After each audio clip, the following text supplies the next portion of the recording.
I'm Lucas, a 40-year-old office worker. I may seem like your average office worker with a wife and kids, but the truth is, I only graduated middle school. My relationship with my parents was strained, and after finishing middle school, they told me to get a job and hand over all my salary to them. So, I left home and started working. I haven't been in touch with my parents since then, cutting off all ties completely. Despite such circumstances, I've been fortunate with the people around me. At my first job, there were many kind souls who treated me very well. My current company may be small, but it has a family-like atmosphere with friendly colleagues. We often go out for drinks in our private time. However, a few years ago, a woman named Smith joined the company and everything changed. Smith was a graduate of a prestigious university, making her the center of attention in the workplace from the get-go. Without a doubt, she was the most highly educated person in our office. Smith quickly climbed the ranks and is now a department head. Perhaps because of her background, she seemed to have an unusual disdain for those with a lesser educational background.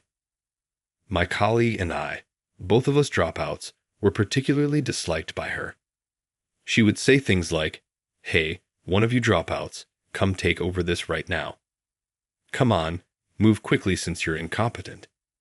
When I'd even order, follow it promptly. Even when we were busy with priority tasks, she'd demand, "Finish that in under a minute or start on my tasks first. And don't you leave until you've cleared that pile of paperwork. You're not contributing anything to the company, so unless you handle a bunch of menial tasks, you're just a freeloader." And so, I was always forced to help with Smith's work. Of course, we had our own tasks, but Smith wouldn't listen and dumped her work and errands on us, making my colleague and I end up handling 2 to 3 times the workload of others. Unable to bear it, my colleague was driven to resign, leaving me alone to endure such slavish treatment. But I'm not one to just silently put up with things. I tried to report Smith's behavior to the CEO several times, saying, "Sir, may I have a moment? It's about our department head's attitude." However, the CEO highly valued her because of her prestigious education, and whenever I tried to speak up, he would say, "She's highly educated and very capable, having become a department head unusually quickly. There's a lot you could learn from her, Lucas. I expect you to do your best, led by her." Knowing she was favored by the CEO, Smith became even more aggressive towards me after witnessing these exchanges multiple times. She continued to dump her work on me, even throwing documents and supplies at me. What can a dropout possibly do? You're so useless. You might as well get fired. Lol, just quit already. Lol. Smith said this, laughing as she threw papers at me. I couldn't see what was so funny about tormenting me, but for the sake of my family and the company, I couldn't just abandon my job. The truth is, I hold a patent for one of the company's products, and quitting would cause trouble for the CEO. So, I endured this treatment. Yet, even knowing I held a patent, Smith's attitude didn't change. "You say you hold a patent, but isn't it just a rip-off? There's no way a dropout could develop a product. Oh, is it a patent for a product that's losing money?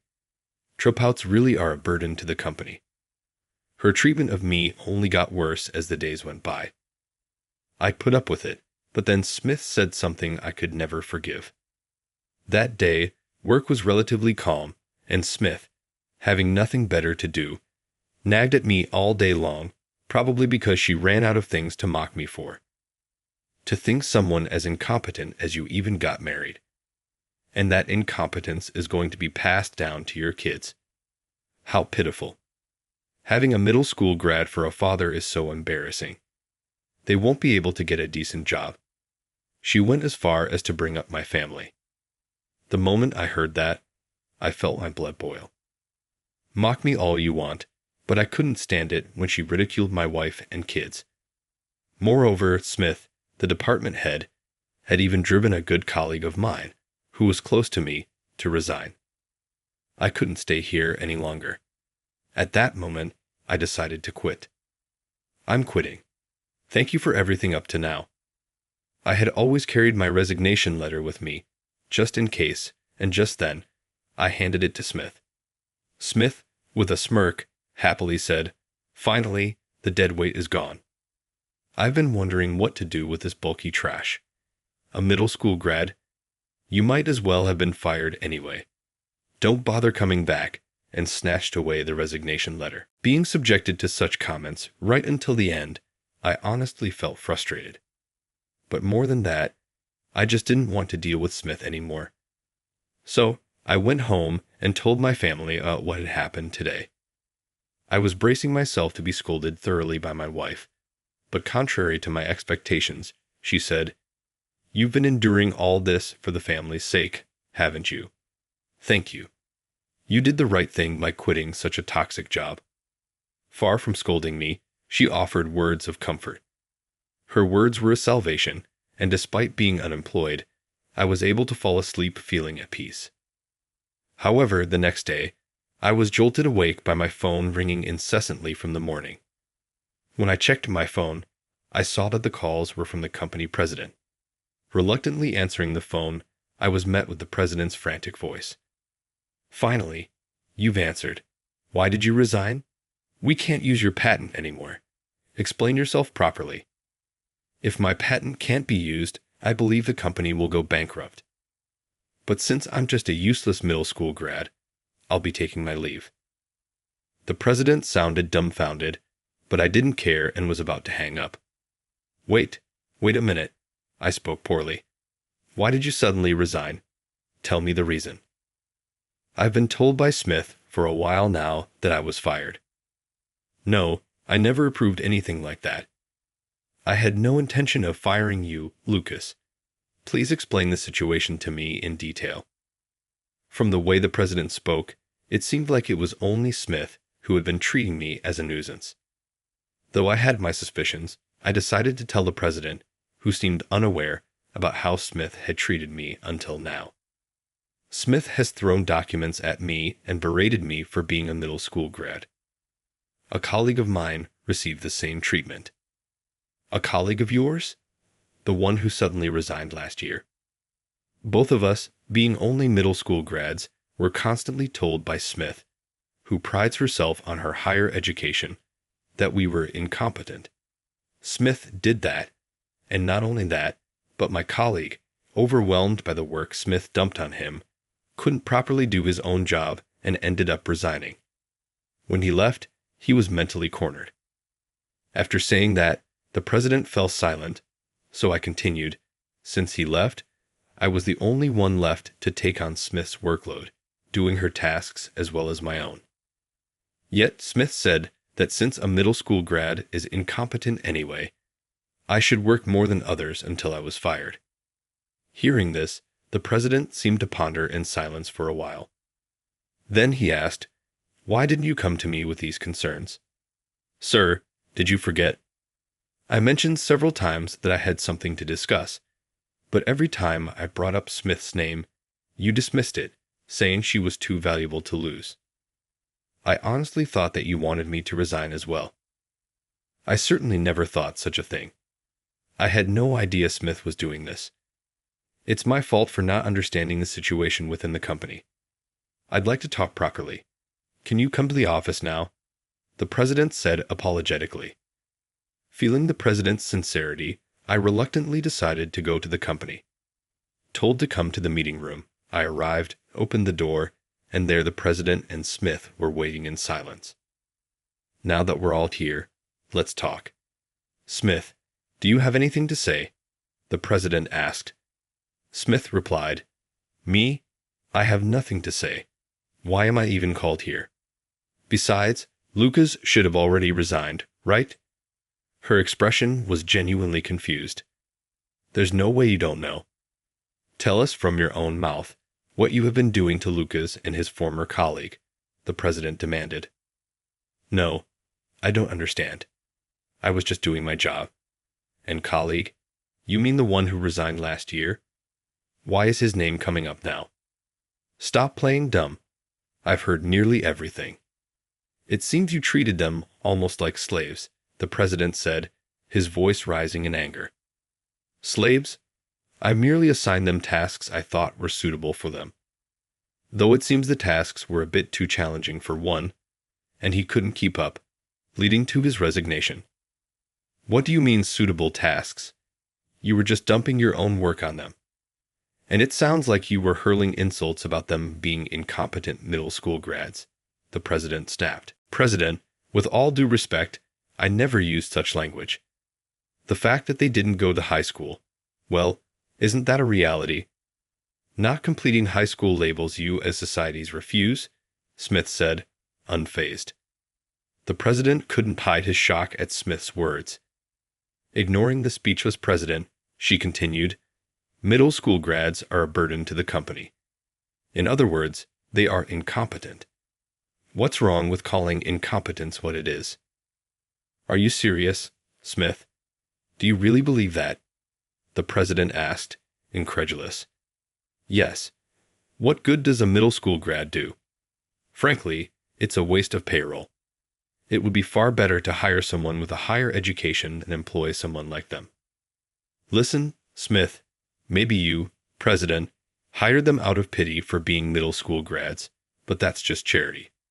Running a business on charity won't work, she said smugly.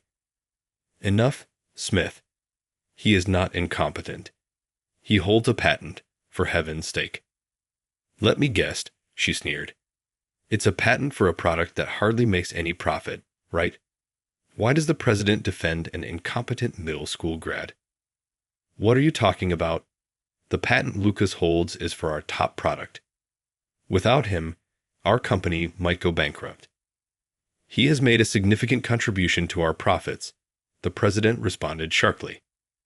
Hearing this, Smith looked slightly surprised, but quickly reverted to her usual demeanor. Well then, we can just develop something new. Leave it to me, with my higher education, to contribute. And really, aren't you sure his development is generating that much profit? She laughed mockingly at me. I have been working at this company for over 10 years, involved in product development. I joined the company by promoting a patented product that I had developed, which has now become the company's top-selling item. Not only that, but since joining, I have developed various products and significantly contributed to the company's sales. No joke, if I were to leave, the management of this small company would likely falter. But Smith seemed not to want to admit that I was contributing to the company. She probably didn't want to acknowledge that an employee she regularly mocked for being an incompetent middle school grad was generating profit. The president, seeing no signs of repentance from Smith, said, I hate to say this, but you're the one causing the company harm. What? Smith exclaimed, shocked. You've come up with many plans and have been involved in product development, haven't you? The president asked. Yes, I'm the one generating the profits, she confidently stated. However, while she was fast at her tasks and capable in her work, her product development efforts were lacking. In fact, the product she launched last year was a flop. After pushing hard, we tried launching another one of Smith's developed products, only to end up with significant losses. We've tried releasing several products you devised, but they all ended up in the red, didn't they? Why do you think your plans were approved so freely? The president asked. That's because you had expectations for me, right? Even though I'm well-educated and talented, I'm human and bound to fail sometimes. But you saw potential in me, which is why you kept your expectations despite the losses, correct? Smith said, her eyes shining brightly. Then, the president, holding his head, let out a big sigh. What are you saying? If we keep repeating these losses over and over, we'll truly end up bankrupt. The reason you could act so freely is because of Lucas's contributions. Huh. Smith turned to me with a stern expression upon hearing that. Yes, it's hard to predict what will sell. So seeing Smith come with her plans so confidently, I was the one who said, let's give it a try, while the president was strongly against it. What do you mean, strongly against? Smith looked at the president in surprise. The president responded, every product you thought of was subpar, and I was against them. but it was decided to sell them because Lucas said to give you a chance. Moreover, Lucas even said he would take responsibility if the product resulted in losses. Responsibility? How exactly? Smith asked, her confidence wavering. By developing a new product to make up for the losses incurred by your product and making it a hit. And he actually did it. How could a middle school grad possibly do that? Smith seemed incredulous at first, but gradually began to grasp the gravity of the situation, her face turning red as she looked down. Finally getting it, Smith, you've been calling Lucas incompetent and whatnot, but in reality, you've been quite helped by him. It was unclear if Smith was listening to the president, as she remained silent, head bowed. The one who was making a profit was Lucas, and his former colleague, who resigned, also contributed a lot to product development.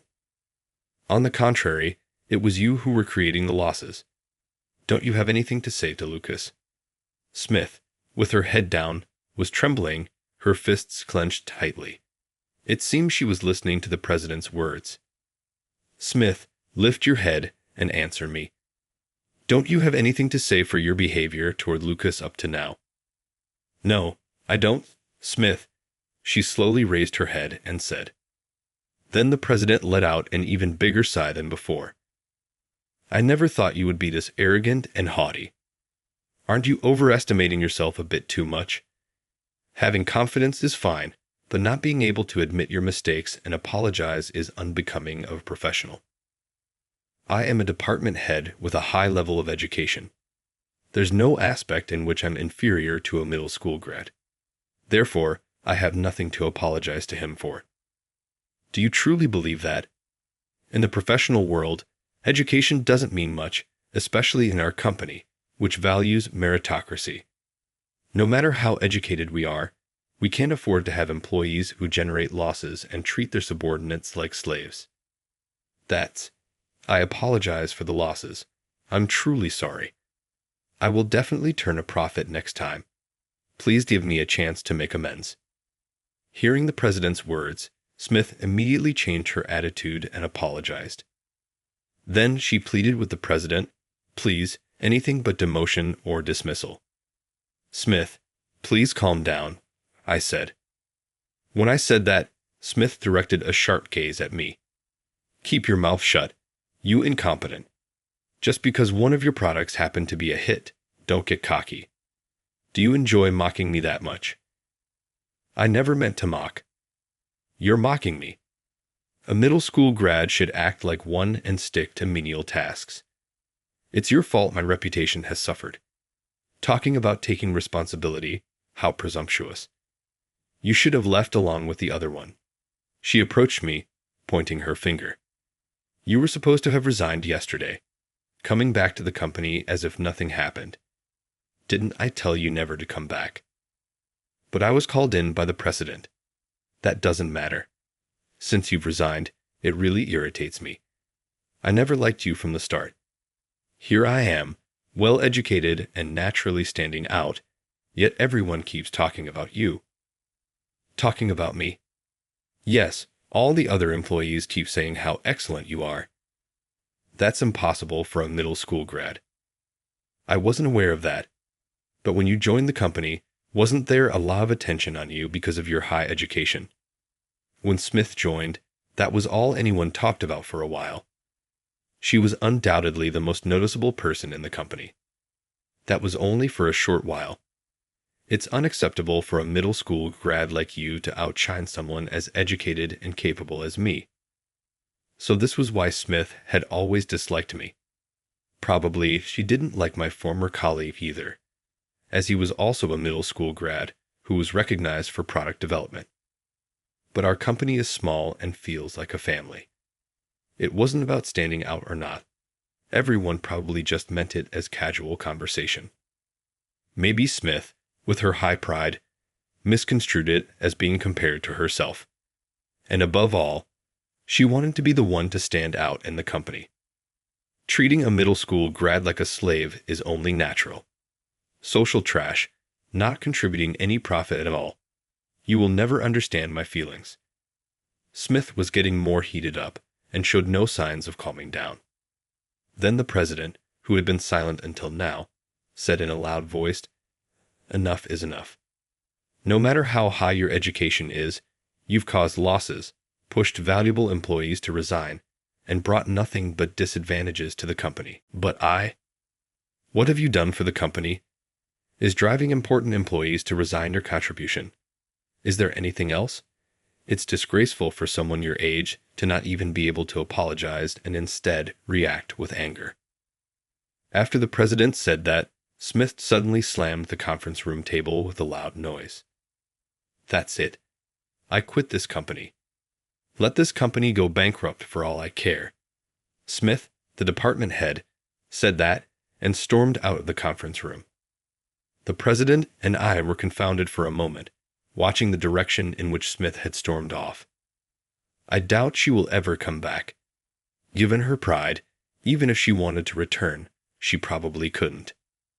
"I'm sorry, Lucas," the president said as I continued to look in the direction where Smith had disappeared. "Mr. President, please stop. Raise your head." "No, I can't raise my head until I'm forgiven." "I failed to notice Smith's behavior, and I didn't even listen properly to your concerns. I'm truly sorry." "Please don't worry about it anymore," I said. The president looked up and said, "I really made you go through a tough time. It might sound presumptuous after all that has happened, but would you consider coming back to the company? I hold no grudges against you or the company. Now that Smith is gone, I don't have a reason to leave anymore, so I'd like to return." And so, I decided to return to the company. Moreover, as a token of his appreciation, the president also raised my salary to match my contributions as a way to apologize. As for Smith, after that, she started job hunting but couldn't find re-employment due to her high pride, flaunting her advanced education and also being of a higher age. She ended up connecting with work through temp jobs, but kept getting her contracts terminated because her pride got in the way. Whether she was idle from not working properly or held a grudge against me, shockingly, she took to social media to expose my personal information and write abusive and threatening messages. Considering even my family's privacy could be compromised, I decided to hire a lawyer to file for disclosure. The content she posted was so severe that things moved quickly from disclosure to demanding compensation for emotional distress. Smith, apparently unemployed at the time, asked to lower the compensation amount, but given the nature of the content, I couldn't compromise. In the end, the compensation was paid at the initially suggested amount, but how she managed the funds or what happened to her afterward is unknown to me. On my side, the gap with the president has been bridged, and I'm currently enjoying my work. Next week, I plan to report to my former colleagues that Smith, the department head, is no longer with us.